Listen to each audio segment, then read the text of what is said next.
আসসালামাইকুম। ABB REJ 601 নতুন মডেলের রিলে, এখানে টিসিএস ফল্ট। আজকে আমরা এই ফল্টটার সমাধান করব। এর জন্য আমাদের ডাউন বাটন এবং লেফট বাটন একসাথে চেপে ধরে রাখতে হবে এবং আমাদের সিলেক্ট ইউজার মোড আসবে। এখান থেকে আমরা অবশ্যই এটাকে অ্যাডমিনে সিলেক্ট করব। অ্যাডমিনে সিলেক্ট করে এন্টার চাপবো। অ্যাডমিনের পাসওয়ার্ড আমাদের ডাউন এবং রাইট বাটন, এই দুটোকে আমরা একসাথে চেপে রাখবো। তাহলে আমরা মেইন মেনুতে এন্টার করে যাব এবং মেইন মেনুতে এন্টার করার পর আমরা এখান থেকে সেটিংয়ে চলে যাব।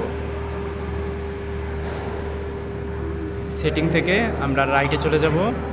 এখান থেকে যদি আমরা দেখি উপরে যাব তাহলে টিসিএস পাবো এবং আমরা টিসিএসে এন্টার করব।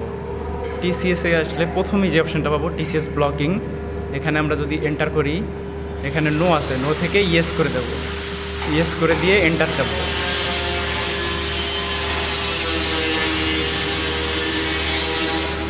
এন্টার চাপার পরে এখান থেকে আমরা স্কিপ বাটনটা চাপবো। স্কিপ বাটন চাপলে এখানে আমাদের সেভ কনফার্মেশন আসবে। এখানে আমরা ইয়েসে রাখা অবস্থায় এন্টার চাপবো। তাহলে আমাদের টিসিএস ফল্ট চলে যাবে। ওকে।